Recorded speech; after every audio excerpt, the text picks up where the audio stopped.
John Zogby standing by from Zogby Analytics. John, good morning. Good morning, Bill. Hi. Well, it's been a while since we talked, and I think we were in the middle of a Chief Brooks thing maybe a week ago, and I really wanted to get an update. 2 weeks ago, I think it was. So much has happened since then. How do we keep up here? What are your thoughts on this administration and where everything's going? Well, it is hard to keep up, and it's actually numbing. But, you know, where things stand right now, the dominant conversation is still James Comey. It's still about the president and the president on the defensive. Supporters last week during Comey's testimony say that he dodged a bullet. The president dodged a bullet, that he was vindicated because he apparently was not under investigation. Critics, still say that the president, probably engaged or possibly engaged in quelling justice, obstructing justice. Bottom line, president's at 39%. That's terrible. Secondly, he does not control the conversation, and that's not good for any president, particularly one who, should be getting some things done in the first 6 months. He's losing some support among his base.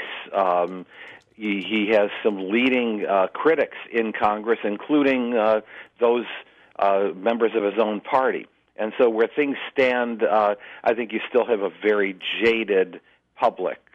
He's got his core of support, but he's not able to do much with it. The tweeting, it always seems that, and some points, and they're trying to get a hold of this, it does seem, but his staff will say one thing, his press team will say another, and then he'll come out and completely defy each of them. I mean, there seems to be no single message, although I think they're trying to fix that.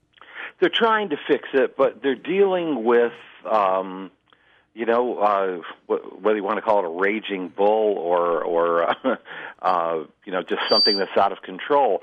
If the president stopped tweeting, he would no longer be Donald Trump.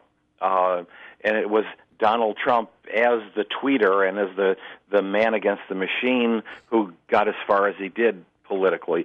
So it's more of a dilemma than it appears. Yeah. I wanted to talk about polling just a little bit. And, a lot of people say the polls were all wrong when it came to Donald Trump becoming president of the United States. We look at Brexit. The polls seem to be wrong there. Now the Theresa May debacle, she was quite confident, and the polls were wrong once again. Are we reaching a time where, because of the loss of the landline, are we reaching a time where polling doesn't have the same accuracy that it used to have? Of course not. Sorry about the question, but no. I'm dealing with it every day. Yeah. But look, first of all, in the United States, the polls actually did very well. If you go back and look at the trend lines that the polls were establishing, that was not a surprise. Yeah. At all. It was well within the realm of possibility that Trump wins. Brexit, Theresa May, of course, the tendency is to lock in to what you see a couple of weeks ahead, 10 days ahead. She was ahead by 15, 17 points, but you did see her getting down into a single-digit lead, then as much as 5 or 6%, then it seemed to stabilize.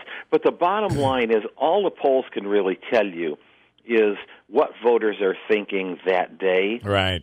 And not on Election Day.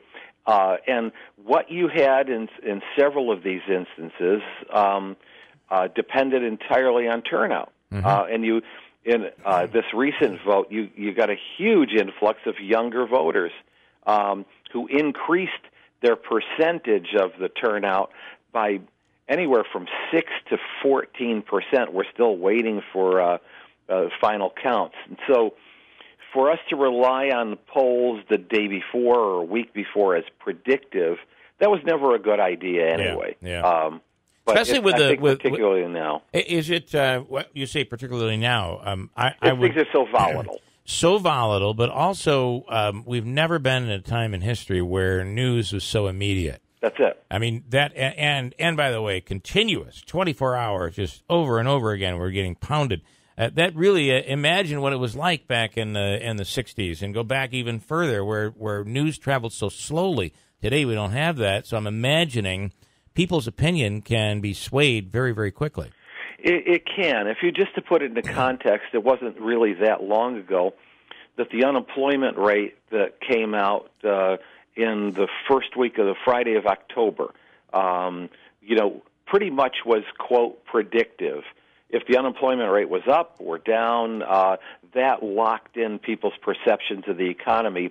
And so even if Election Day in the United States was, say, November 8th or November 9th, even if the unemployment rate came out for November the previous Friday, doesn't matter. It would not have gestated through the American public. They were already frozen, back with the October rate. Now, a terrorist attack the day before, a terrorist attack a few hours before. You're right. Something can have a major impact. Also, not that long ago, people waited a half hour for a half hour of evening news, and that was the news that they got. Aside from possibly a radio bulletin every hour or so, they relied on a newspaper, and that news actually lagged behind the reality. Now, the reality is right in front of you, and it just there's going to be no slowdown. Let's just say that. No, not at all. Yeah. All right, John. As always, great stuff. We appreciate it. ZogbyAnalytics.com. And John, thank you for coming on this morning. Good to talk to you. Take care.